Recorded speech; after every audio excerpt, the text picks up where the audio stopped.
It's football and other F words, and we got a lot to get to because a lot of stuff happened since the last time we all three gathered. We've got all kinds of training camp notes. The first unofficial depth chart came out, which doesn't fucking matter. As you can tell, if you were tuned in, I put The Rock up as in the graphic for it. It doesn't matter. Talking about the Tennessee Titans depth chart because that's his catchphrase, Mike. You're not a wrestling guy, so you may not know that, but I'm not. We'd go around and tell people it doesn't matter, and that's right. The depth chart once again here to remind you. Unlike most of media, including Mike, I actually remember every single season where the Tennessee Titans depth chart doesn't matter.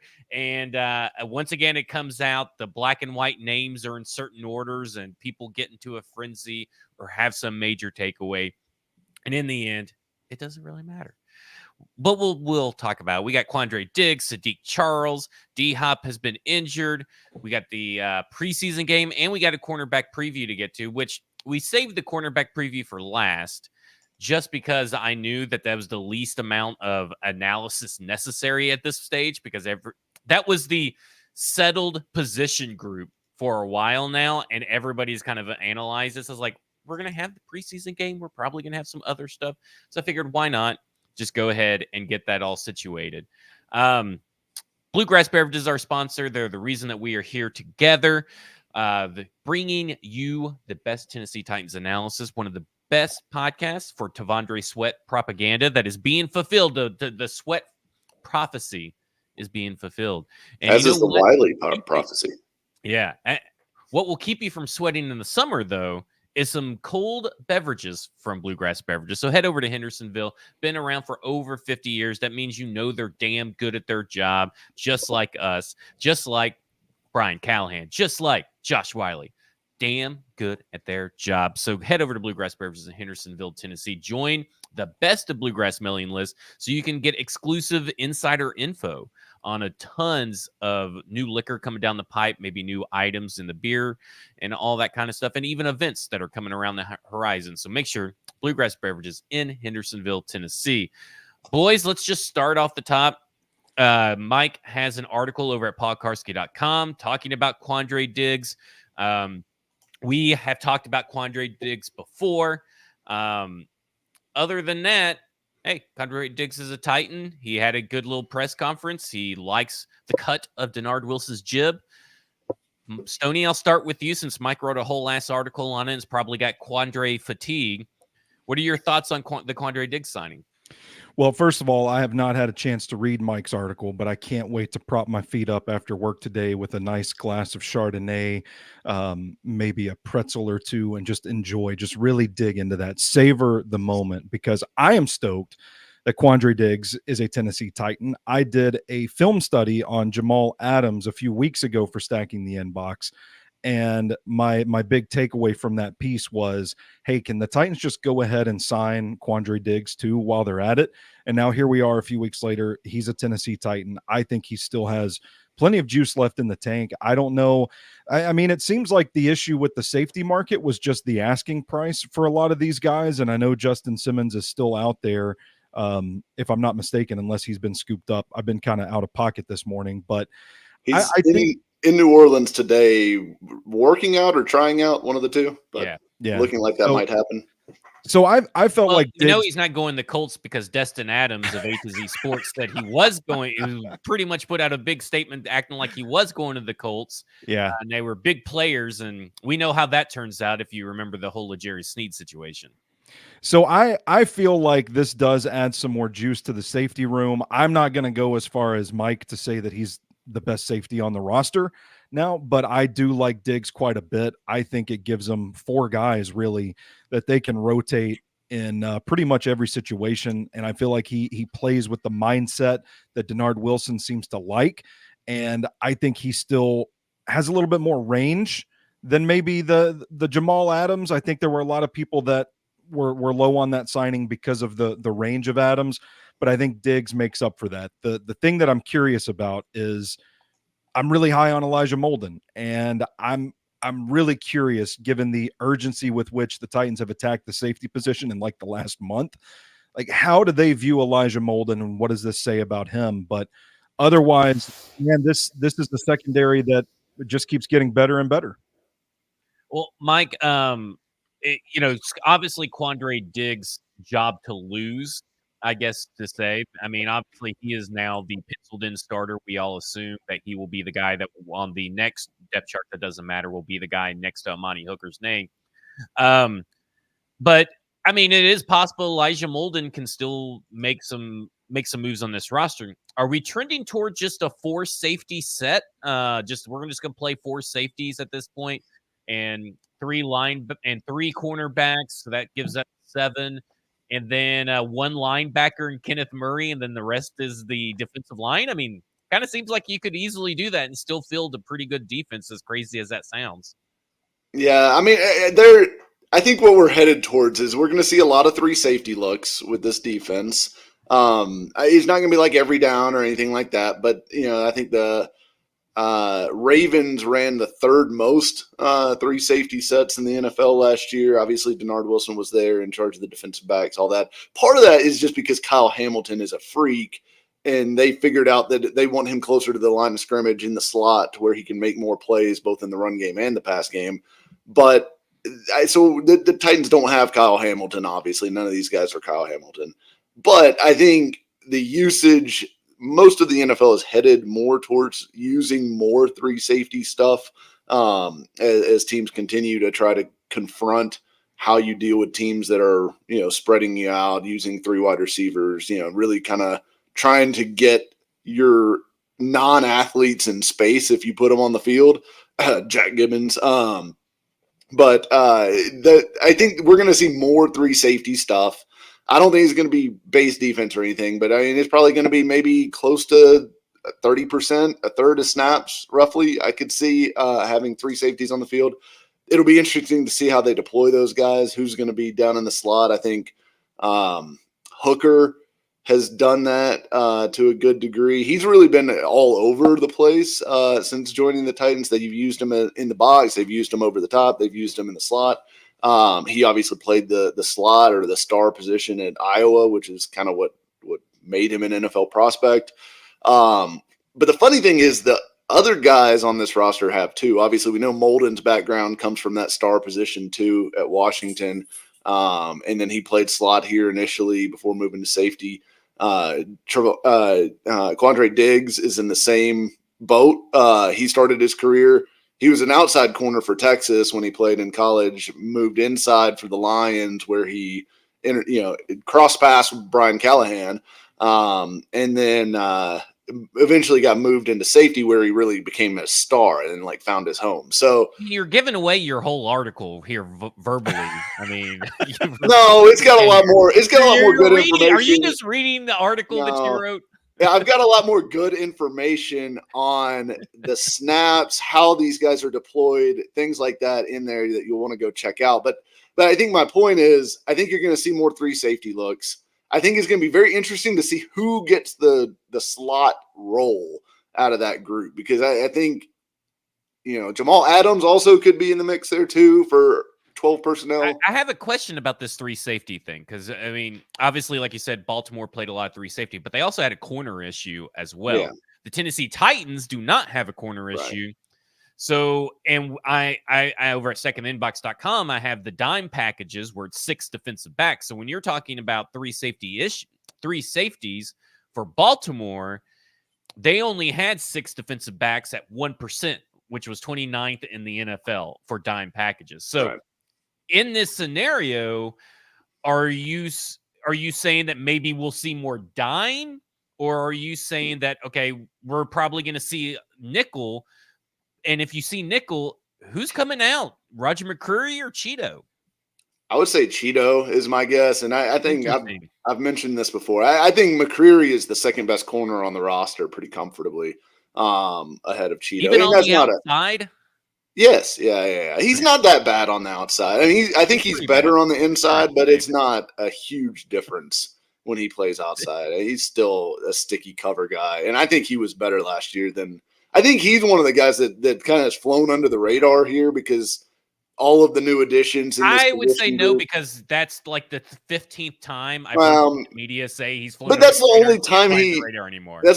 but he was probably the best guy out of the second year players in that whole draft class, that big draft class that they had in 2021. He was probably the best guy as far as making a big step forward. I mean, the bar was low because he's compared to like Treylon Burks and Nicholas Petit-Frere and Malik Willis and all these other guys. But McCreary made a big step forward, and I think he's set up to be a really good player for them and an impactful player for them. So I don't think he's coming off the field. I think it would be Cheeto in those situations, who's also the oldest of the group and could probably, his legs might be able to use the most breaks in there.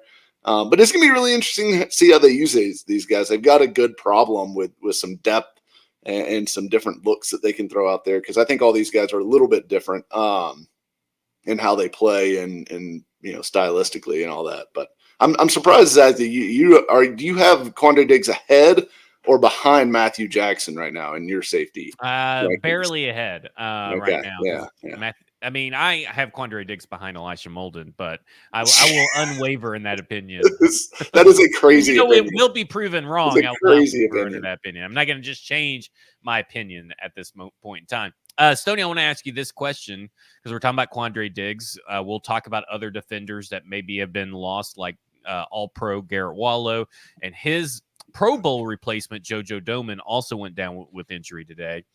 But how will teams attack this defense? Is this just going to be – it seems like this defense kind of has everything covered that you could really want, because they can use the safeties more than they have to use the other linebackers behind Kenneth Murray. But if you're an offensive coordinator and you're talking to your head coach about how to attack this defense, what are you going to tell them to do?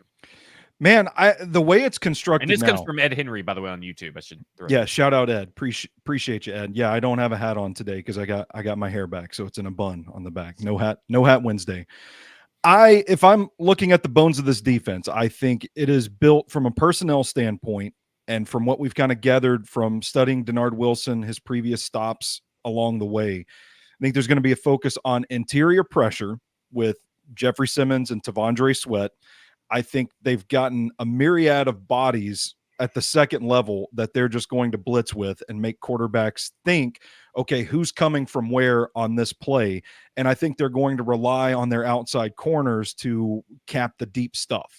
And the idea being, like, if we can just slow down the processing of opposing quarterbacks, we can stifle the offense, we can make them uncomfortable, we can get to them, push the unit back. So I think if I'm an offensive coordinator looking at how to counter that, I'm going to try and run the ball, and I'm going to try and run the ball at the perimeter and get around the tackles there, get into space, because, we think Kenneth Murray and Jack Gibbons are pretty reliable tacklers. Jack Gibbons, I feel like, is a pretty good run defender.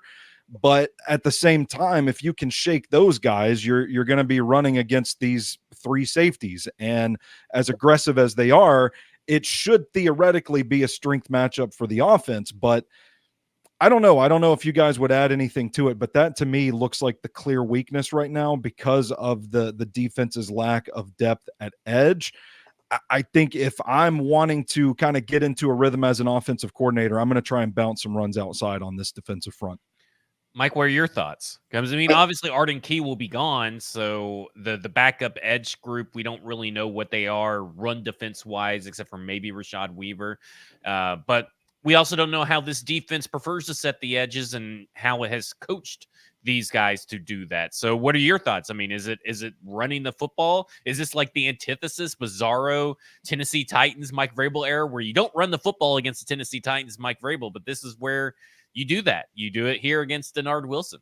Yeah, I think my first thought is still to go attack the middle of the field in coverage, because Diggs helps, giving you a little bit of a guy with some range back there, and taking, he's not super fast, but he's got good range because he's honestly a little bit stylistically like Kevin Byard in the fact that he's really good instinctually, knows how to diagnose plays and be there on time, regardless of foot speeds. But I will say this, I still think the weakness is the coverage in the linebacker group, and in the middle of the field generally. So that would be my first guess. Would be I'd go after the middle of the field. I'd attack them. I'd stay away from L'Jarius Sneed. I would test Cheeto a little bit, and then I would run it at whoever's playing opposite Harold Landry mercilessly until they figure out how to deal with that. Because I think Rashad Weaver, whoever's playing over there, I don't think it's going to be. That's probably going to be the worst player on the field when they take the opening snaps in week 1 would be my guess.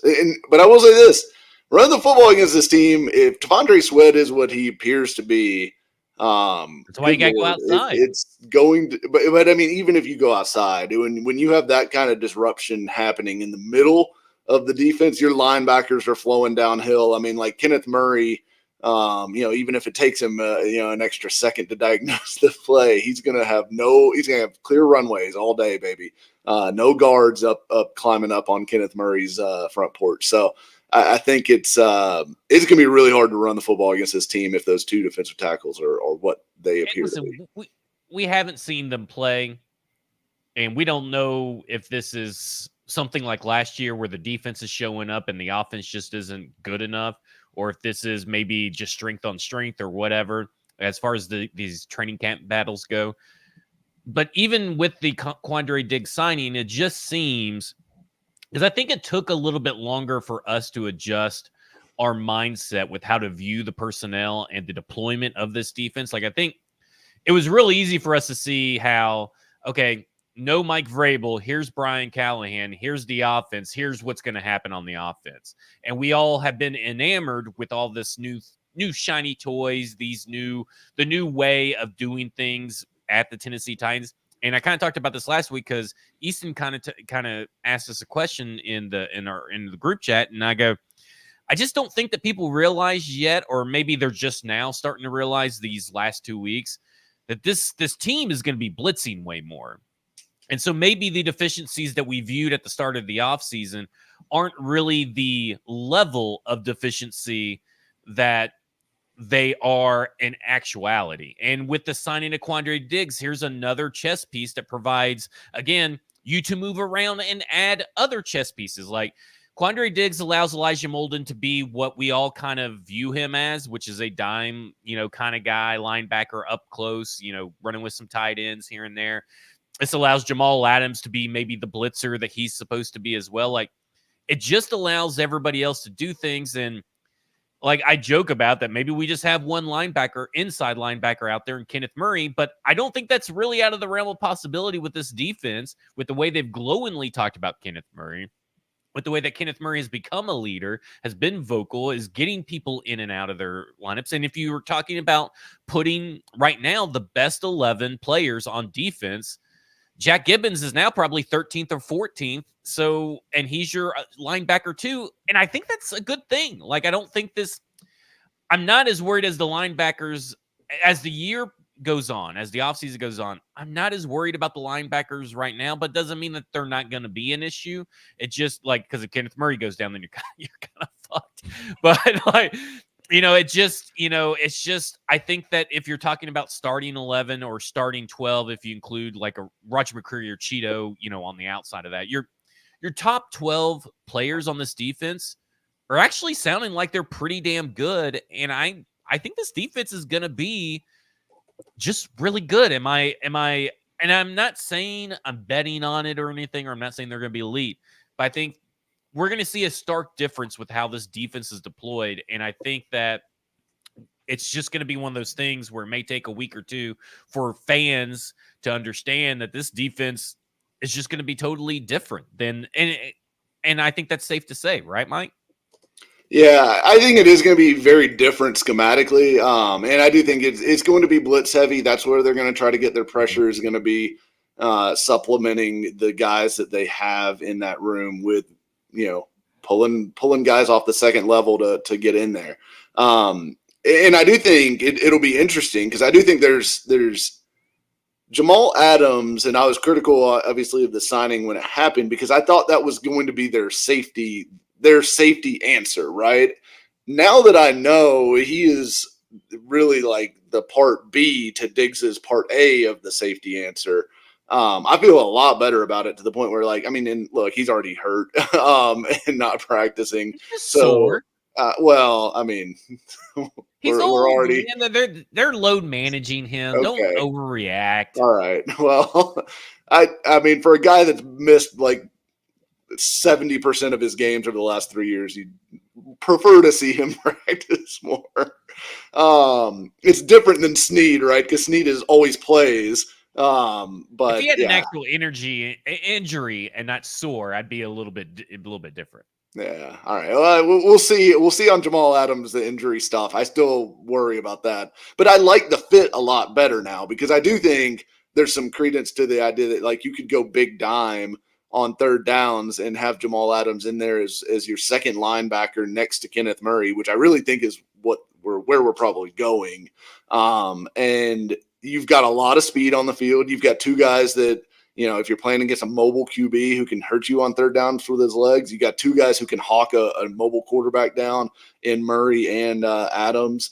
And I think he's a liability in coverage for a safety, but for a linebacker, not a problem, right? Like, I think he's probably still pretty good for a linebacker in coverage. So I think if that's where we're headed, I'm very interested in that grouping and that setup. So I think they've got a lot of interesting packages they could put together. I think this defense has a chance to be really multiple. I definitely still want to see it come together, because I think one of the things is it's a lot of new pieces, new play color, all that stuff. But then, like, the depth is also like paper thin. So, you know, we're like one or two injuries away from this being a really bad situation at multiple positions. So I think if the starters can stay healthy, I think this does have a chance to be a pretty good defense, though.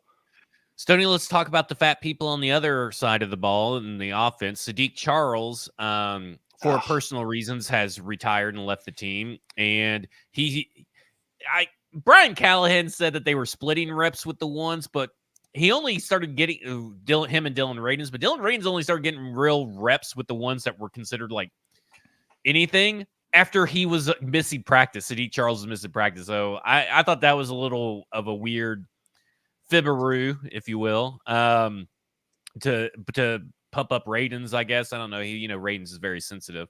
So it turns out that today, day one, even though Brunskill will be part of the guard competition like he was at the beginning of the year, where he was actually getting the second most reps at right guard behind Sadiq Charles, it looks like today it was mainly Radins versus Rupsich. And we talk about Sadiq Charles, and we're talking about this scheme, and we think this scheme is going to be lean a little bit more gap oriented. That's based off Bill Callahan's tenure at Cleveland and the last 2 years with the Cincinnati Bengals. We don't know that for sure, but that's what we're assuming at this point, which feels like a safe assumption. Somebody's got to ask that in that regard, Brunskill and Radins don't really fit that. Neither of them really fit that mold. I don't know really much about Rupsich to say one way or the other. But as far as physicality in games at the point of attack, I think Brunskill's a lot more physical, a lot more tenacious, and has a little bit more play strength. But Radins is more athletic and has the more, I guess, and he's added muscle and stuff. So we don't know really how much stronger than he is. But Radins seems like the other guy. But we've seen Radins at guard and we've seen Brunskill at guard. And Brunskill clearly was better, but this is a different scheme. So in your mind, out of these three guys, where do you lean? Is it going to be, do you think it's Radins' job automatically and it's his job to lose? Or do you think that maybe there is a real competition here between Brunskill and the recently added Rupsich? Yeah, so I think you're spot on with your analysis, the difference between the two. I think Radins is probably more athletic, but Brunskill has some dog in him. I mean, I'm not the biggest Brunskill fan. I don't think he's, a necessity for this offensive line, but I do acknowledge he probably was their best offensive line last season, and I think he's fully capable of getting in there and playing if need be. But I do think there is an element of power that's missing from his game. And I think there's a reason that they've moved him over to center where he's backing up Lloyd Cushenberry. I think that's what they see him as. And moving to right guard, I would venture a guess, is not going to be something they do unless they absolutely have to.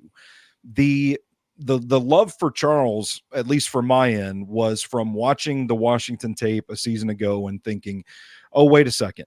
This guy is not as bad as the larger group would indicate. I think Titans fans would be fully sympathetic watching the Washington Commanders offensive line from 2023. It was awful. And you can make a strong argument it might have been worse than the Titans offensive line. But I rarely saw Charles like missing assignments. The technique was good. There were plenty of situations in the tape that I watched anyway, where he would be holding his block one-on-one and there's just full chaos completely around him. So you look at the sturdy frame, the powerful hands. He's athletic enough to pull and get into space. I don't think he's the most athletic, but I think if we're to assume that they are going to be running more power, more gap stuff, I think he was the natural fit because of the power. So I think you're asking Radens to kind of step up and play a version of his game that we haven't necessarily seen him play before. Now, that could be because under Vrabel and Todd Downing and Tim Kelly, there was more zone runs, which is predicated more on athleticism. Maybe we just haven't seen it yet. But I think there was a reason that Charles was getting most of the first team looks, which from what you and I have heard, Zach, I don't know about you, Mike, but it's been pretty consistently Charles running with the first team throughout the spring and the summer. So I'm with you. I don't know where this splitting reps conversation came from, but I think that's the differentiator between the two. And for me, that's what Radens has to step up and prove before I'm willing to just lock him in at that spot. Are we going to get an Andrew Rupsich Film Friday? Hey, maybe we could. I don't know. I might have to go back to his college tape because I don't think I have the preseason all 22. But listen, I like Rupsich last year, I believe. And did he? Yeah. Maybe late in the season. I want to say Seattle, maybe. And maybe one other. It was in those realm of games where it was just really ugly there down the stretch. I don't want to watch that Seattle game again, man. That's just everybody playing their backups and third stringers just running the ball 80 times on each side. Oh my God, awful game. But I think you need to say a few words about the end of Ojukwu Mania. It's not over yet. Who said it's over? Not over yet. Okay. We're gonna move Ojukwu Mania to right guard. Now, Mike has left the Ojukwu train because of body shaming, by the way, his pencil thin legs. So Mike is a body shamer, and it's very embarrassing for him. Mike, I'm telling you, what's your faith in Dylan Radens? I mean, like, let's be honest here. I know that everybody loves to guzzle and glaze and loves them some Dylan Radens. Excuse me. Oh, no. I mean, it's ridiculous. Guzzling glaze at now. The end of the day, I understand that he was a good right tackle, but he has been a better tackle than guard. And listen, I'm willing to let bygones be bygones and put faith in Bill Callahan and that he can maybe turn Dylan Radens into something he has yet to be, which is a power kind of player with a nasty mean streak. But what is your faith that Dylan Radens, you can change a whole man's personality? Because I'd tell you, my wife would tell you that you can't change shit about men and their personality. So I'm the same person I've always been. So Mike, can Bill Callahan do what my wife can't and change an entire person's personality? I don't think he can change personalities. No. And I think the fact that Sadiq Charles retires and immediately they're like, oh, we got to try Rupsich in here, tells you what you need to know about how they view Radens. Like, if it was really just like hey, we like Charles, we like Radens, like one of those two guys is going to get it, and Charles dropped out, they would just say, okay, Radens is going to be the right guard. Congrats, buddy. Let's go. The fact that they're trying anybody to take this spot, please, from Radens, I think tells you a lot. I love that. That's how you view it. I'm actually a little surprised, but I love that's how you view it. To me, Radens, he's everyone's favorite bad offensive lineman, right? Like, there's like just enough there for people to like wrap a narrative around tell themselves the story that, like, you know what, he's not actually bad. He just hasn't been given the right shot. And there's just enough there. So, like, everybody's got this idea that he's secretly good, and it was Mike Vrabel's fault and Keith Carter's fault and Jason Hotelling's fault and everyone else's fault, but Radens was really the guy all along. And I just don't think I buy that. If Bill Callahan, the offensive line guru to end all offensive line gurus, is sitting here telling me I need to see more Andrew Robson. Which he got they split reps today, which is mind-boggling to me, by the way, that immediately Dylan Radens has to split reps with Andrew Rupsich. That tells me a lot.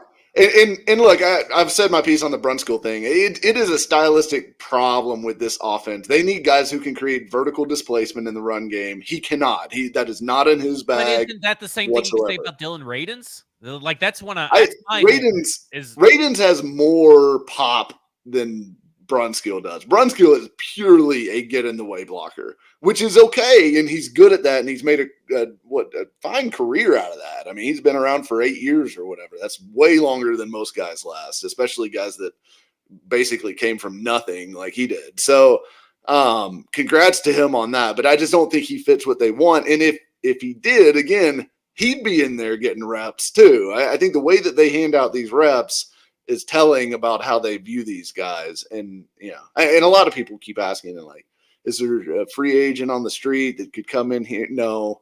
Like, the free agents on the street are like Tyree Phillips and like all these other guys that are cast-offs of bad offensive lines. I mean, these are not going to be upgrades. They're going to be the same level as your Dylan Radens, as your Andrew Rupsich, maybe worse. So I just think it's unlikely. The one guy was Connor Williams, who signed with the Seahawks yesterday, and he's gone now. You really jinxed that one, didn't you? Well, I knew it was he was already in discussions with them, and I think somebody else, it might have been the Dolphins, about coming back there. But I knew he was already talking to them, so I figured it was a long shot. But that was the one guy that would have been a potential difference maker for them in this spot. I wonder if they'll call back the kid from Liberty that they cut earlier this summer, Xavier Gladlin, that they had at Gadlin. Gadlin.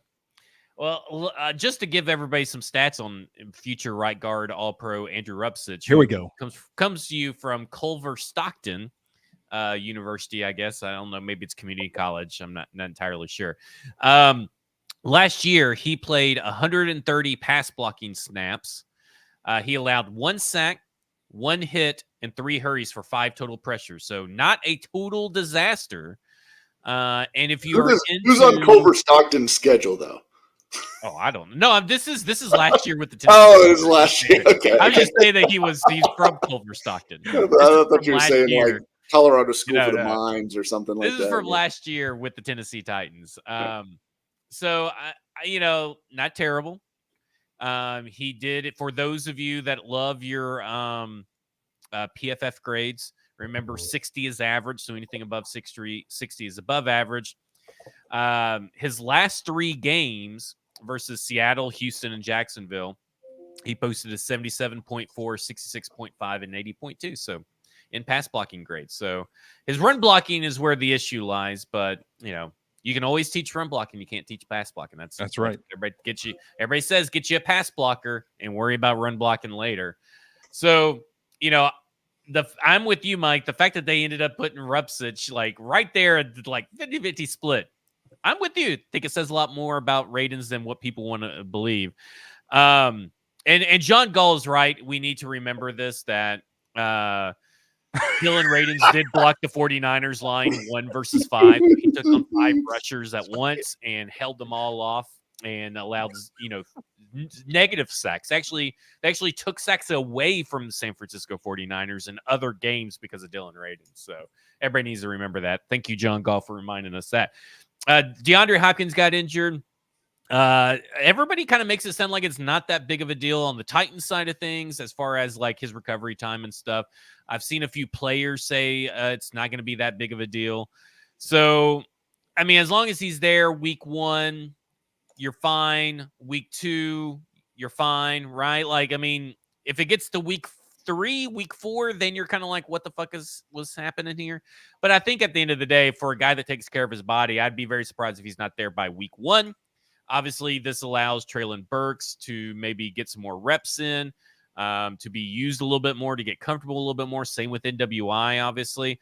Any real comments on the D-Hop injury? I'll start with you, Stoney, then we'll go to Mike.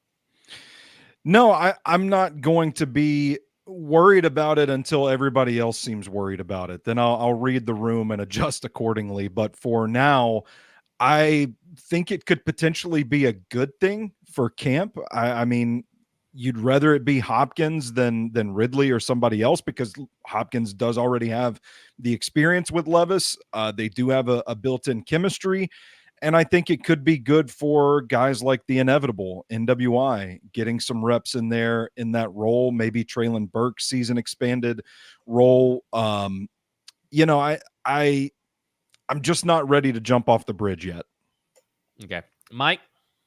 I'm also staying affixed to the bridge. There's just no need to be that worried about it. He may not even miss a game. I mean, he doesn't need any practice. We're good on Hopkins practice. Get ready for the regular season, big boy.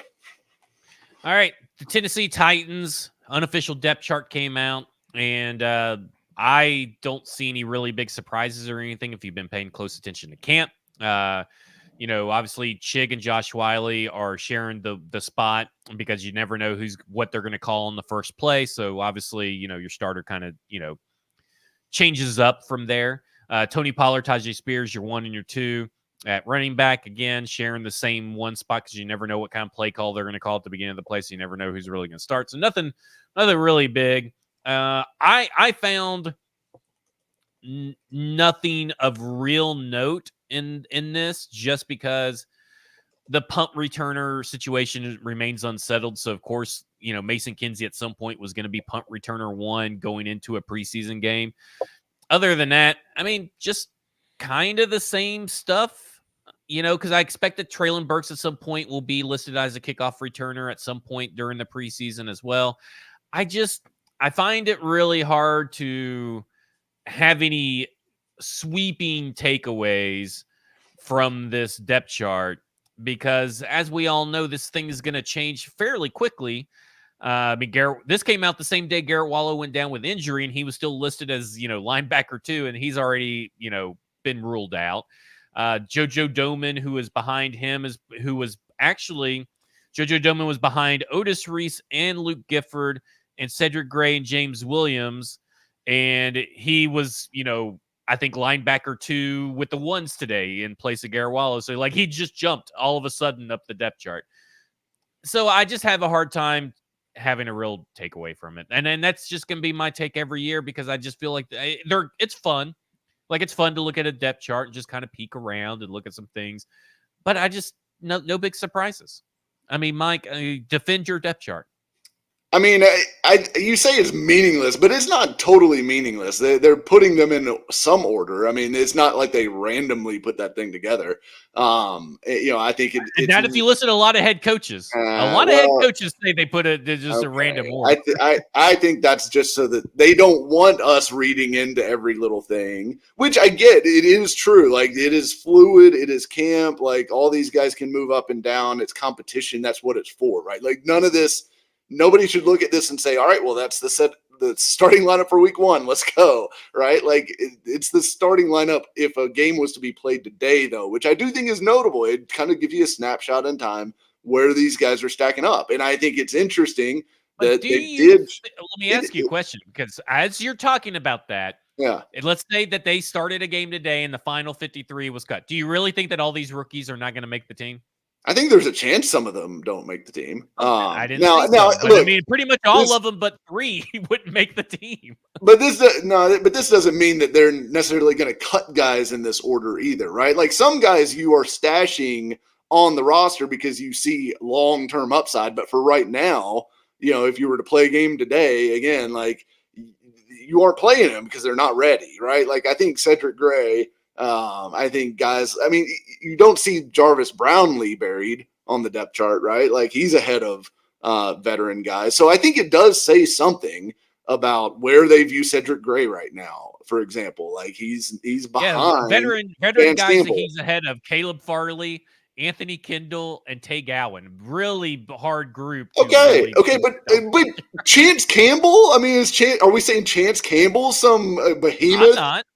Of course. I'm just saying that I think that all these linebackers, like I don't think today, like if you asked me a couple days ago when this came out, who's going to make the team if they were to cut everybody, I would say that even if you give that to me, you say, look at this depth chart. Tomorrow they're going to cut a bunch of people. Who you think they're going to cut? I'm telling you, they're going to cut Garrett Wallow and JoJo Doman and other guys because they're going to make room for Cedric Gray and James Williams. Like, I mean, that's just, I think that's the way I view it. Is like, I get what you're saying, but I think they just kind of want to throw people out there and just, we'll see what we see. I think it's meaningful because otherwise you don't make a decision like placing Jarvis Brownlee on the second team, but not Cedric Gray, right? Because Cedric Gray was a higher draft choice. He's got just as bad a competition. I mean, Chance Campbell is not like someone that they had to put ahead of Cedric Gray. So I just think it tells you a little bit about how they're viewed right now. And of course that can change. I think it is interesting that they did the split starters for Chig Okonkwo and Josh Wiley, but not for Sadiq Charles and Radens, which again tells me they don't like Radens. They don't like him. So, and they go ahead and throw Sweat in there as the starting nose tackle. I mean, obviously we expected that. We think that's reality, but they just go ahead and put him in there, which I'm not sure Vrabel would have done, by the way. Well, he has done it before. I mean, he did it with Peter Skoronski last year. With the first round pick, but with the second round pick, I'm not make quite me start Googling first unofficial depth chart under the Vrabel era. No, we don't have to get into all that. But I think it's interesting. I do think Mason Kinsey, for example, being listed as the top punt returner is notable because that is his ticket to the roster. Someone is going to make the roster as a punt returner. And I don't think they're going to probably keep two out of that. And we've talked about this for forever. Kinsey, Kyrus Jackson, Jaquan Jackson, and Phillips. That group of four right there, you need to be the punt returner if you want to make the roster. Now, I think Phillips may have a slight chance to like convince them to keep 7 wide receivers, even though I don't think that's likely. But I think you need to win that job if you're going to make the roster. And if Kinsey has a chance to win the punt return job, which at the very least, this is suggesting he has a chance at it. I think he has a chance. Maybe they just want to get it out of the way and be like, okay, now we can finally move on from Mason Kinsey. He's a cockroach. You can't kill him. He's going to be here in 30 years. Him and then Dylan Radens will also be here, as I joked in the slide. I'm rooting for Bryce Oliver to be the guy that overtakes the Mason Kinsey irrational love spot on the practice squad because Mason Kinsey's not making this roster. I'm proud. Let me say this. I'm proud of Titans fans. Not making this roster. No, this does not suggest a guy that is 100% not making the roster. Oh, he does. He's 100% not making this roster. Fully guarantee it. 100% not making this roster. I mean, you had Easton out there saying, "Oh well, with DeAndre Hopkins injured, maybe Mason Kinsey can make the roster." What? Wait, he doesn't even play the outside wide receiver position. Look, I am not buying in to the hype that is trying to be created about Mason Kinsey, just like I'm not buying into the hype that was tried to created by Malik Willis. And guess what? He fucking sucked today at stuff. Bad players are bad players. And so I am not buying into this hype of Mason Kinsey. And you guys are all going to look foolish. Here's the difference. He's going to be making the team. Here's the difference. All those wide receivers are bad players. All those guys I just listed, the Kyle Phillips. Kyle Phillips is a training camp star only. So far. No, he is good in the regular season. The problem with Kyle Phillips is not skill and not ability. It's staying healthy. So I just want to throw that out there. He's not a bad player. And if he wants to be on the roster, he's going to need to be the punt returner. Maybe he's actually being coached how to catch a punt for once because Craig Ackerman didn't fucking know how to do it. Okay, so Kyle, you catch the ball. You don't just slap it with your hands and knock it on the ground. They're done. I coached him. Fixed it. I think it would require a little bit more coaching than that. Stoney, do you have any takeaways other than are you with Mike on that Mason Kinsey is going to be an all-pro returner all of a sudden? All-pro returner. In the case of Jaquan Jackson, Cedric Gray, James Williams to a certain extent as well, part of me looks at this and wonders if this is Brian Callahan, the coaching staff's way of slapping it in their face. Hey, this is where we see you right now. in an effort to maybe motivate, to say, hey, you've got to come up and win this job because you're not there right now. So maybe it's not necessarily truly indicative. Like I can't imagine, I can't fathom a world we live in where this team is going to keep the Garrett Wallows and the JoJo Domans over the Cedric Grays and the James Williams. And I really exclude James Williams from this because we've heard he's been having pretty good practices lately. But with Cedric Gray, there's the disconnect there that it sounds like he's clearly not ready. And maybe it's a motivational tool to say, hey, this is where you've got to go to get to one of these spots. So I don't know how seriously they take it. I feel like it's one of those things you look at the depth chart and you're like, yeah, that makes sense, but this doesn't make sense. So I don't know. I don't know how seriously they're taking it. As for the tight end spot was the other thing I wanted to make note of. Josh Wiley and Chigakonkwo being split. I think Brian Callahan elaborated on that a little bit, specifying Wiley as a Y tight end and Chig is more of the F player. So I think within the confines of this offense, they might be looking at these two as like two separate players, like almost two separate positions, not wanting to put one ahead of the other because they're going to be utilized quite differently, to which I say 12 personnel hive, let's ride. Easy on YouTube asks, this is a question for me and Stoney. Is Mason Kinsey the JD Yes. McDonough of this team? And to which I'd say, no, he's the Carlito of this team. Ooh, okay. Yeah. I don't even know what y'all are talking Barely, yeah, you wouldn't know. Okay. Let's talk about one person in particular that's on the back of this list, but is having, for everything we have heard, a tremendous camp. We're hearing it from A to Z. We're hearing it from Teron Davenport. We're hearing it from Easton Freeze, Braden Gall, all these guys. Jalen Harrell, and he stacking inbox subscribers, was one of the top-rated Titans fit players, rookies at edge in this class, and I was really high on some Jalen Harrell. And Jalen Harrell seems to be trying to focus on like one thing every day to improve upon, and keeps on getting better and better, and keeps on working his way up into the teams, making plays, making sacks, making, all these things that you need from a player at a position where you don't have much. Look, I'm sure Shane Ray's a nice guy, but he hasn't played a regular season snap since 2018, 2019? 2018. So I look at a guy, and we've probably have seen the best of Rashawn Weaver, but I'm willing to say that maybe he just fits the scheme better. I don't know. But when you're talking about a guy like Jalen Harrell and the potential, upcoming suspension of either 2 to 6 games, whatever it may be, for, different substance abuse, violations and all this stuff, whatever it may be, Arden Key's missing time. Can Jalen Harrell help mitigate that? Is this a guy where we're buying too much camp hype? Like, are you saying, where are you at on the meter? And I'll start with you, Mike. 1 to 10. 10, the hype is so real, and it's going to come to fruition 100%. Or 1, this hype, everybody needs to get a control of themselves. This is way worse than even the Mason Kinsey hype. I mean, I'll say like, was it 10 was fake hype and 1 was real hype? 10 is good hype. I believe in the hype, and Okay. 1 is fake hype. All right. I'll say, I don't know, like a 6 or a 7. I kind of liked Harrell. And I mean, you don't get called like a leader of a defense that good and that talented at Michigan without having something to you. So I do think that there's something there, and I liked him as a pick when they took him. That said, I mean, the odds of him like coming in and being a difference maker right away, I think are super low. I think maybe he comes in and he's, able to, get by, help you get by, take some snaps, like make a few plays here and there, that kind of thing. But I don't think we're seeing like a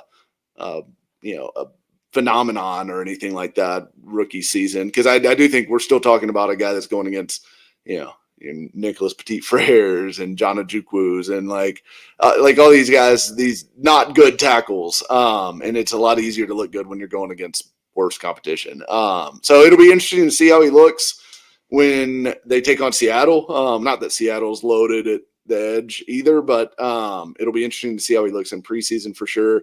And then also, whenever they get the joint practices going and that kind of thing, that'll be good. That'll be good work for him. Yeah, the Jalen Harrell one was against Leroy Watson, which was on the left side for Excuse me, John Gall's question. I had it flipped over. Seattle actually does have good tackles, so he'll get better work against them. Yeah, well, I mean, we'll see. But Stoney, where are you at? Are you at a 6.5? Are you willing to go a little bit higher?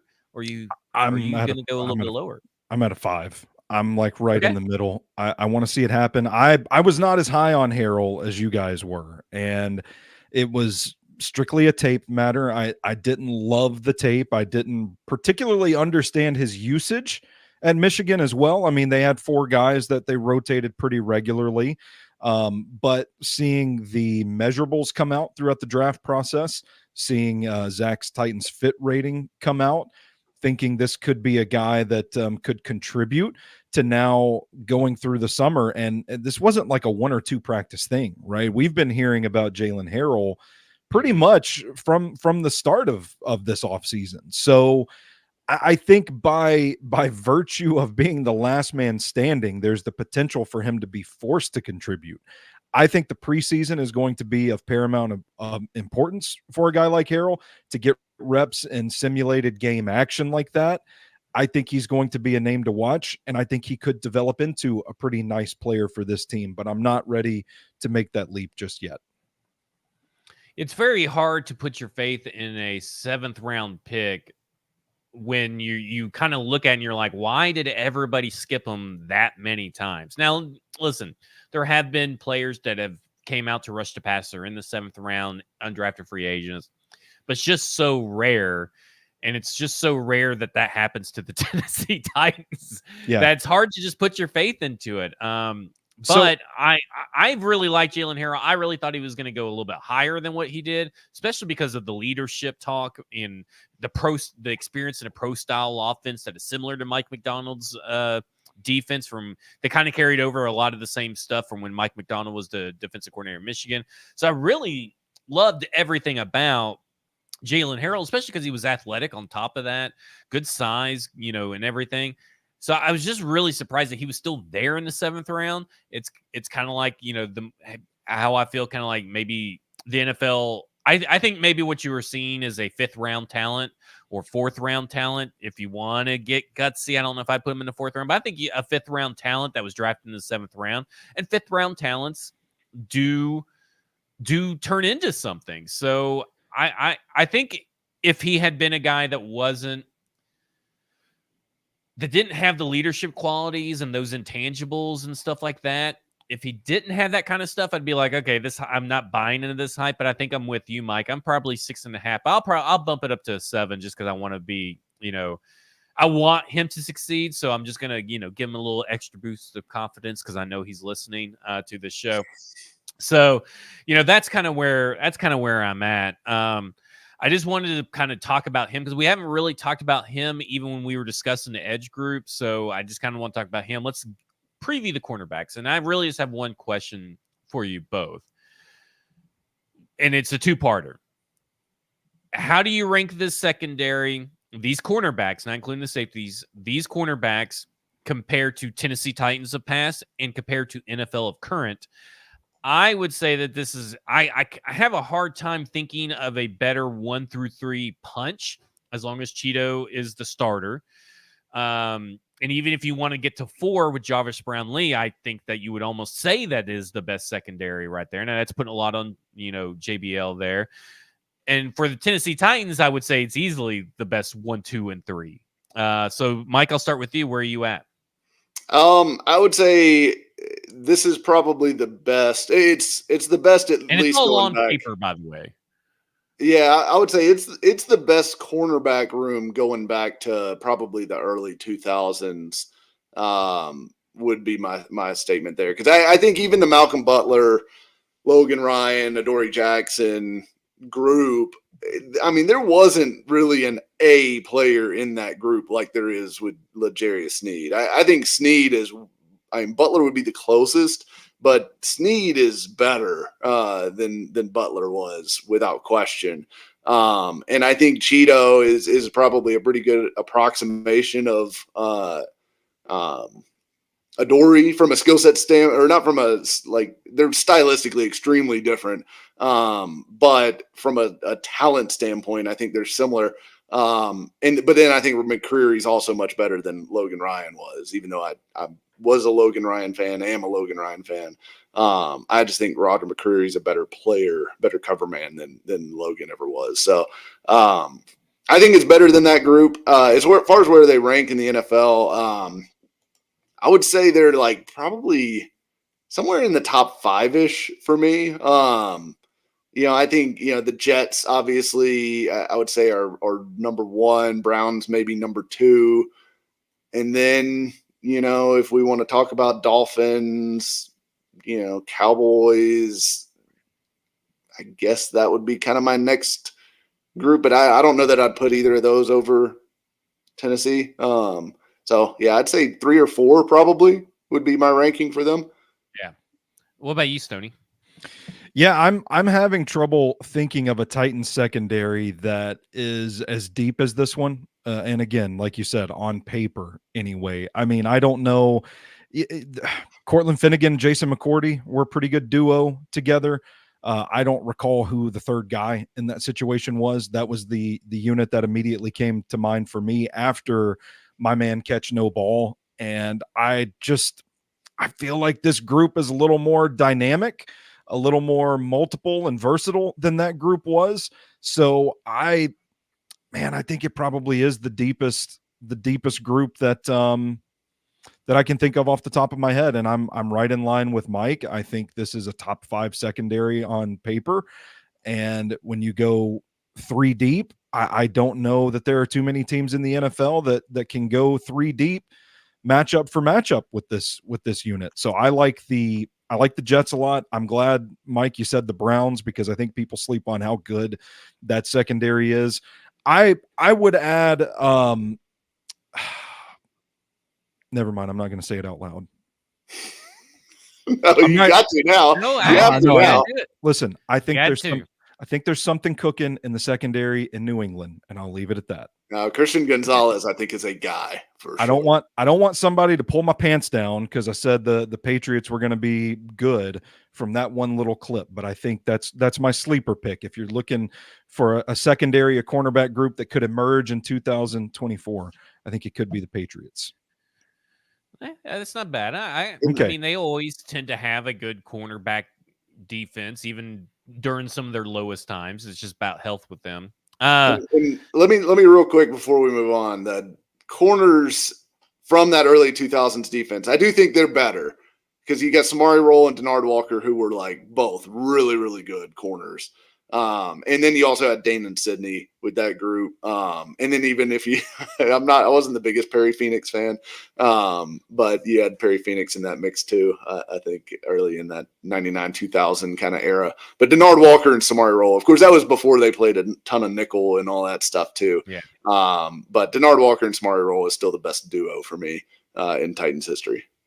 And I agree. I agree with that assessment. I just talking about that. Like Roger McCreary as your third just really bumps up the group so much over these other things. And second, if you're talking about just duos, second.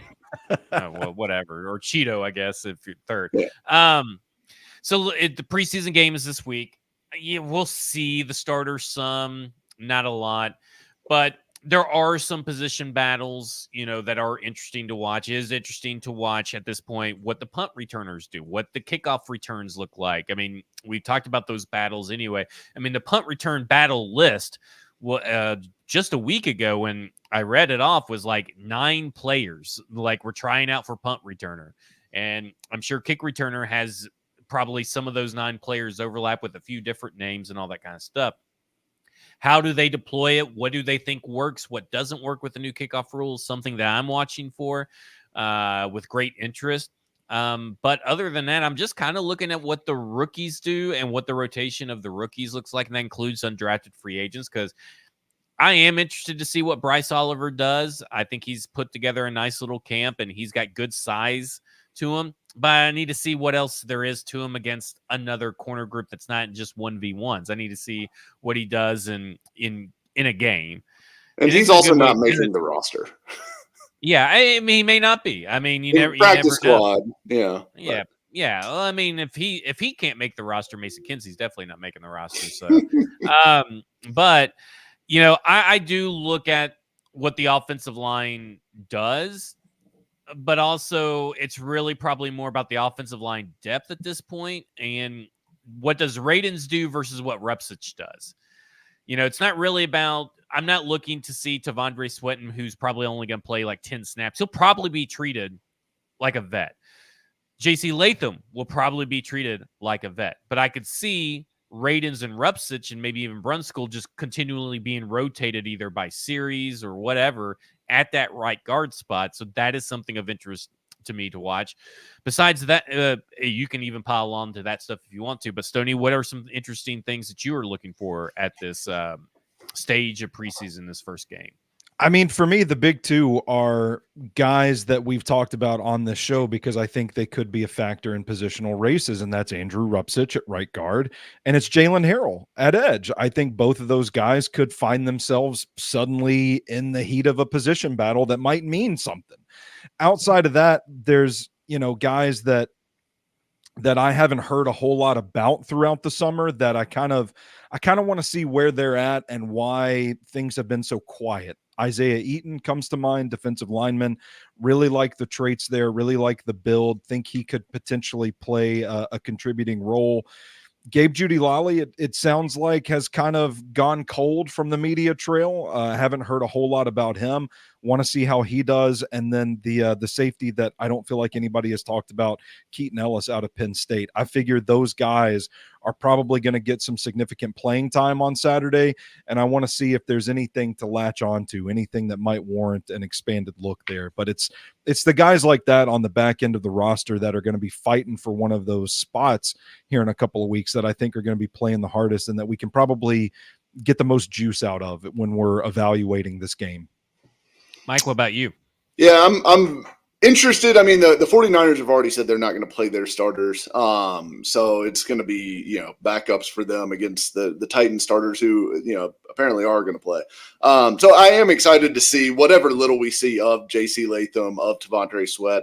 I'm going to be excited to see what those guys look like in game day uniforms out there, you know, mixing it up, even if it's against 49ers backups or whatever. I'll be excited to see that. But then I think Stoney hit on several of the ones that I'm excited about. But I'll also add Jarvis Brownlee. I'm excited just to see him in action for a big sample size in a game setting, what that looks like. You know, I'm excited to see Matthew Jackson, you know, see if some of the playmaking that he's shown in camp can stick. And then I'm also, you know, the whole offensive line mix. You know, how much do those because even if they pull the starters, right, I still kind of feel like there's starters and then there's the guys like Nicholas Petit-Frere, Dylan Radens, Andrew Repsich, you know, John Ojukwu that are in battles that I think those guys may linger in the game a little bit longer than the rest of the starters.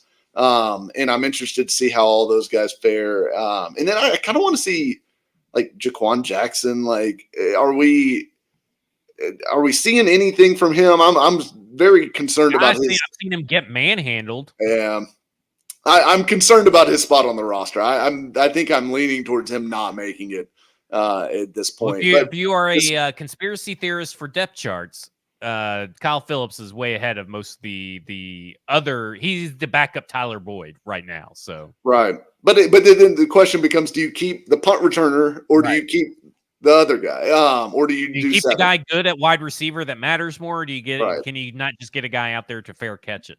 Right. That's the question. But yeah, like, can we see some Jalen Harrell, some Thomas Rush? Is there anybody in this edge group worth a damn that can play? You know, I want to say something. I'm going to throw this out there to you guys.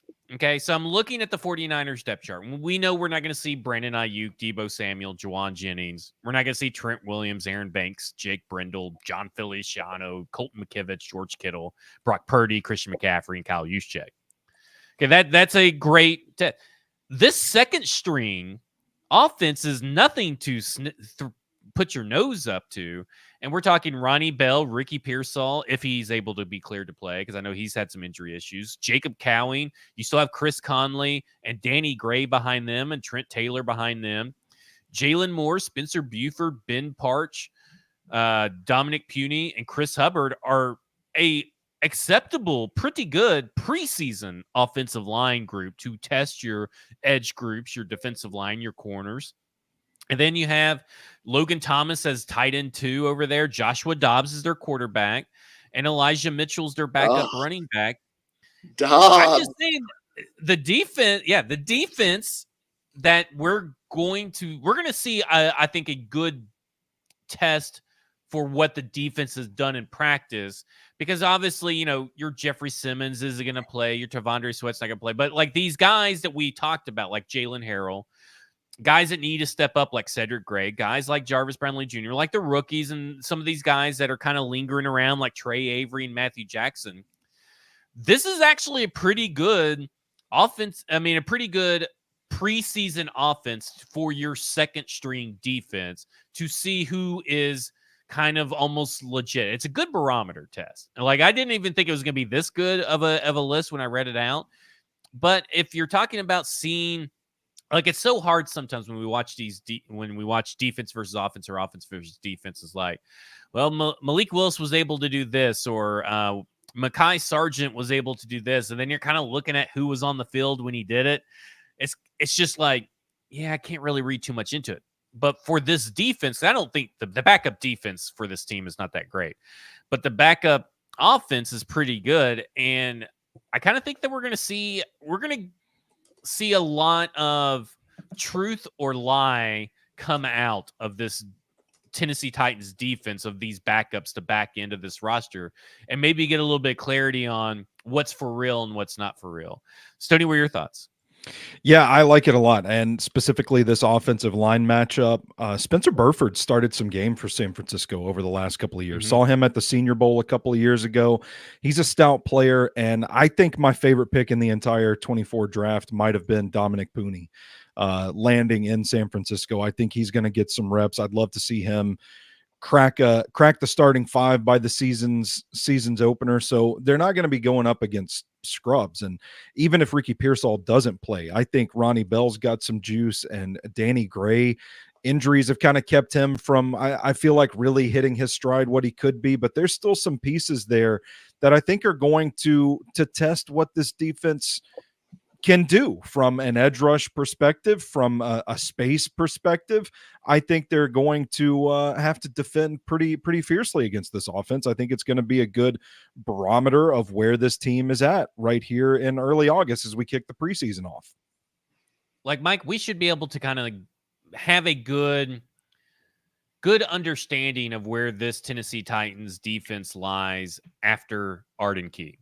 Like, I feel like with Rashad Weaver, with, Jalen Harrell and Shane Ray, if they're kind of getting stonewalled by Chris Hubbard and, Jalen Moore, we may kind of know where the Tennessee Titans may need to dip into the free agency waters, or maybe even possibly the trade waters out there. Like, I kind of feel like we kind of see, were they right about this linebacker depth? Were they right about this edge group? Or at least we should know if they're turning in one direction or not, right? Yeah, frankly, I don't think they think that the edge group is fine. When they're asked about it, they pretty consistently mention, that they're still looking for stuff, but I don't think that they like any of the options that are out. Well, Denard Wilson. I mean, they're not. No coordinator is ever going to say, "Well, no, these guys suck," and we need more help. But I don't think that they're necessarily satisfied. I think they aren't happy with the options that are out there, which I agree, especially if Carl Lawson's knee is radioactive or whatever, for whatever reason, he isn't being signed in any of these places. It's very thin out there now with the whole edge rush group. So it will be interesting to see all that all shakes out. I'm also just interested to see how much glazing and guzzling is happening with Josh Dobbs from Vols fans during this preseason game. It is going to be obnoxious if he plays well. So I'm hoping Denard Wilson comes out and just destroys the Niners offense with some crazy preseason blitz packages. So switching over to the offense, Stoney. I mean, we talked about Andrew Rupsich, Dylan Raines, and I think we've all kind of on the same page that some of these offensive line men that maybe are a little bit more tenured than others are going to see a lot. How much are you kind of interested to see what Cole Spencer brings to the table? He seemed to be a Bill Callahan, guy from the offseason, the interaction and stuff. But how interested are you to, look at it and say, hey, what can Cole Spencer do against, Uter Gross Matos or, some of these guys with Kevin Givens, Jordan Elliott, Drake Jackson? Like, where are you at? You laugh, but where are you at on some Cole Spencer? Like, are you not just a little bit interested? No, I'm laughing because I was just sitting here. I jotted down on my notes. You can see Cole Spencer's name right there circled. I was thinking of ways to shoehorn Cole Spencer into our conversation because I am excited to watch him. And I think he's going to get some serious run on Saturday because I don't think Skoronski's going to play for very long. And it sounds like Spencer has been, I think he's on the depth chart at center. I didn't really pay attention much to it, but correct. It seemed like he was backing up Skoronski quite a bit throughout the summer so far. And I think he's a big athletic guy. I think he has some pretty good tape. I think he had draftable tape. I think he's a good undrafted free agent addition. I think he's going to get some run on Saturday.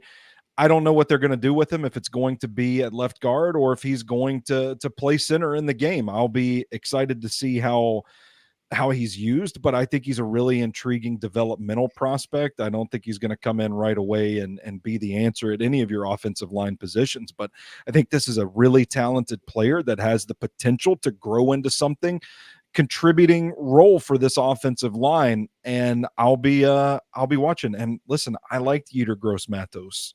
I don't know how to pronounce it. I liked him. I think that's another area we can point to and say these guys are going to have some pretty decent competition on Saturday. Well, and it's also guys that kind of like these preseason games are good to maybe scout some potential cut candidates, maybe some trade possibilities. Sure. I mean, Travis Gibson was a guy who went off against the Tennessee Titans and then they turned around and signed him. Yeah.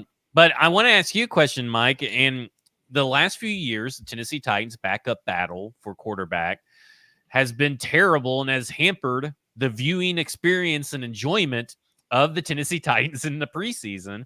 And it has also prevented you from getting a good idea of what some of these guys playing for roster spots like Thomas Adekoya, David Martin Robinson, Kearis Jackson, these guys that are on the team now, but think about the guys that we have missed out on kind of maybe figuring out who they are because the quarterback play has been sort of atrocious. And then you combine that with how bad the offensive line play was.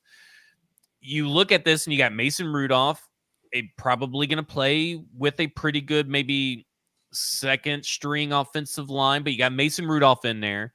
Hassan Haskins is your running back. Thomas Adekoya, Nick Vannett will probably be your tight ends for the majority of maybe a second quarter or something.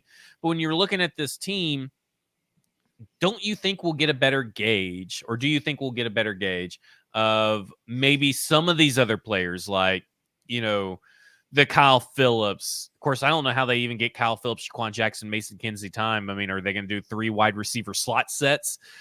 Just have them stacked up all in a line behind them. But I mean, don't you think we'll get a better gauge of maybe these guys on offense that are fighting for a roster spot rather than like when we had to see Malik Willis and Racey McMath try to play football? Like, to me, this feels like a pretty good gauge. And if Malik Willis can maybe go back and play against the threes for another team and look competent, you should be able to see maybe some of the stuff that we have heard from in practice by these guys like David Martin Robinson or Bryce Oliver. Maybe we'll see a little bit of what they saw in Shaquan Jackson and maybe Jabari Small, because the quarterback play is probably better than what we've seen in the past few seasons. Yeah, I definitely think there's something to that, because I think Mason Rudolph, and it sounds like he's having a good camp. Mason Rudolph is probably the best backup quarterback they've had in a while. I mean, obviously last year it's a little bit different situation with Levis and Tannehill, but as far as like a true backup heading into the season, like just a veteran backup type, I think Mason Rudolph is as good as they've had in a little while now. Really, I guess since they signed Tannehill. But it was it's certainly a better situation. I think Malik Willis, it sounds like, has made some strides. We'll see, like, what those strides look like. He looked okay last preseason, so I don't think he's going to be a disaster or anything like that by any means. I'm sure the Titans would love for him to look great. As obviously Rudolph, they'd love for him to look great too. So I think they're going to have a good chance to put on some passable preseason action here, but the question is going to be the offensive line, right? Like, I mean, we don't think the starters, are settled. When you pull the starters out, I think the underbelly of that offensive line could be kind of ugly, and it could hamper what we're going to see. And frankly, I'm a little excited just to see some more Hassan Haskins, some more Julius Chestnut, Jabari Small. Running backs always, I feel like, end up kind of being stars of the preseason because teams get in the second half and they're just running the ball to run the clock out. It sounds like Hassan Haskins has suddenly gained juice, I guess, as the kids would say. Not steroids, but like he has more pep in his step. He's not the slow plodding running back anymore. So maybe unfortunately Braden will be right and Hassan Haskins can actually turn into a serviceable player for the Tennessee Titans. Yeah. But I think there's some interesting, for me, I'm more interested in this preseason because I do think that there is a good litmus test for the defense. And I think the storylines are there on defense much more than there is on offense. But I am interested to see how the offense looks from a maybe personnel standpoint. It'll be very bland. But, how does the offense function with Mason Rudolph versus Malik Willis is a very good battle and storyline to kind of figure out what you got. And can Willis earn that third emergency quarterback spot that, can help the team if they're in some weird predicament? Or will that go to another player that maybe outshines him at a spot of need, like maybe Gabe Jeudy-Lally or a Matt Jackson who for all intent and purposes has had a great camp, but he keeps getting pushed down the depth chart. So like, I just think that there's a lot more story. This isn't the same boring preseason, and it's a preseason with a lot of storylines. So I'm very excited to watch it. And I hope we get some good insight on things as well. But as far as right now, I do think that when you look at it, you should be able to start seeing the trends, and whether the trends from preseason or from the offseason heading into this preseason game are the right trend, or are they truth or a lie? Because last year, the defensive line kept beating up on the offensive line, and they're doing that again. And then when you got into the preseason, you saw them getting done again. If this offensive line, for the limited reps it may see, if they hold up against this defense, well, maybe that's a little bit of a trend in the right direction. So to me, I'm looking for the trends because your play calling is going to be very bland. Your plays are going to be very bland because nobody's going to show their playbook, in a preseason game. But the unknown stuff with kickoff and punt return, there you go. That's where I'm very interested. But I am interested to see just the trends of the players and what we've heard from training camp. What's the one player that you think everybody will be talking about after the game, Mike? Oh, Lord. Let me rephrase that question. What's going to be the most overhyped player coming out of the game, Mike? Kyle Phillips. Kyle Phillips will be the most overhyped. Stoney, who will be the most overhyped player coming out? Hassan Haskins. Ooh, okay. Interesting. I'm going to say the most overhyped player is going to be Chance Campbell. That's who I think will be the most overhyped player. So we got a little bit different. Who will be the most under the radar player that nobody's talking about that we'll all be talking about on this show first, and everybody will have to catch up to us? Mike. Keandre Coburn. Ooh, I like it. I'm I'm going to say it's finally going to come together for my boy Isaiah Eaton. I think he's going to get a lot of reps on Saturday, and people are going to be like, who the fuck is this guy? This is Thanos. I think I'm going to be saying on Wednesday, we told you last week that it was a 50-50 split between Andrew Rupsich and Dylan Radins, and I hate to inform you that Andrew Rupsich is going to be your starting right guard. He's winning the job. Winning the job. Okay. But who will be the most deserving player, or who do you think, who is one player you are most excited to focus on this weekend, Mike? Gosh, that's a tough question. I'll actually say like Cedric Gray, because I think he's going to play a lot. I think he's going to play a lot, and I just want to know, like, what's going on with that, right? Like, because we don't hear anything about him, which is not a great sign, but also linebacker plays really hard to watch at camp. So I don't know. It's boring. It's a boring job. After having to do it at the Senior Bowl, it's a boring job.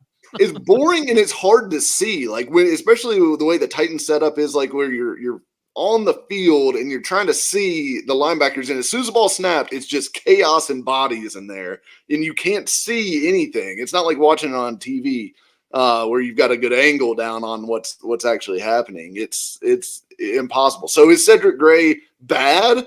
Do we need to ring alarm bells with him, or is it just, he's a rookie linebacker that's still, the game's probably moving really fast for him at the moment? Or is he good? Does he make his move, here in a preseason game? Yeah. I'm interested to watch him. Stoney, you kind of like got upset, and I did. Well, that's who I was going to say. Was going to be my answer. So yeah, for the exact same reason. Yeah. Second guy that you're most excited to watch. I'll keep it within the position and say James Williams, because we've heard a lot about him throughout the last couple of weeks of training camp. But whereas, we've gotten the clips, we've gotten the crumbs, the little morsels of Jarvis Brownlee Jr., I haven't seen much of James Williams on my Twitter feed at all, but people are talking about him. There's rumblings. The way people talk, he might kill a guy on Saturday. I don't know. He's just running downhill and beating the shit out of people. So I'll be excited to finally get my eyes on that, and just watching how that linebacking duo, how they've progressed, because I do think these are two pieces that are kind of stash and develop guys that maybe we're gonna keep tabs on them as they grow into their roles, and maybe they're not going to be counted upon right now. I don't know if I'm really maybe most excited is the right word for my guy, but I am going to be watching with a magnifying glass everything that Jaquan Jackson does, because he will forever be compared to Malik Washington in my eyes. He's doing well. He is the Des Fitzpatrick at this point to my Amon-Ra St. Brown. And I'm not saying that Malik Washington turns into Amon-Ra St. Brown, but at like every turn, I'm like, draft Malik Washington. Then they draft Jaquan Jackson. And I want to see what they see. I am most excited. And again, I guess it is anticipatory over Jaquan Jackson. Like, I want to see what Tyke Tolbert saw at the Tulane Pro Day. I want to see what they saw at Senior Bowl, because I didn't see it at the Senior Bowl. So I want to see what Jaquan Jackson does, and just where is the speed? Where does is it the route running? Is it the speed? Is it strength? What is it a combination of everything? He'll also probably return a few punts, maybe some kickoff returns. Like, I want to see what Jaquan Jackson does, because I'm also going to look and see what Malik Washington does, and I'm going to compare it every fucking time. And if I'm right, I'm right. If I'm wrong, I'll happily say I'm wrong. I've never shied away from it. But that's the guy I'm most looking forward to. That will do it for us. One more thing, Stoney. Yeah, so talking about offensive coordinators potentially attacking this Titans defense, I think there was a vulnerability in the seam routes. The Titans don't have a lot of turn and run guys, so I think offensive coordinators could creatively gain matchups with athletic tight end, slot receiver on guys like Jack Gibbons, Jamal Adams, even Elijah Molden. But I think Quandre Diggs helps alleviate some of that. That will do it for us. The three guys you will not find in the Titans' new mosh pit, because there is no way I want to go to a game and then have to stand around and be next to live music. No. I try to escape live music anywhere possible. I'm with you, man. deal. And none of the bands they ever have are ever good. So I am out on the mosh pit, but I am glad that other people will be able to enjoy the mosh pit, and that is something cool for other people to enjoy. It's just not for me. But that will be at the new stadium. But for the tennis, for us, football and other F words, for Mike, Stoney, and myself, Zach, you can follow Mike on Twitter at Mike Harden NFL. Follow Stoney at Stoney Keeley, and me at F Words Pod. On behalf of Bluegrass Beverages, our sponsor, who are great, fantastic. We are so excited football is around. And to prepare for your football watching parties and ways, head over to Bluegrass Beverages in Hendersonville, Tennessee. Been in service for over 50 years, which is insane. But for all you guys, thank you for joining us. This has been Football and Other F Words, and you have just been effed.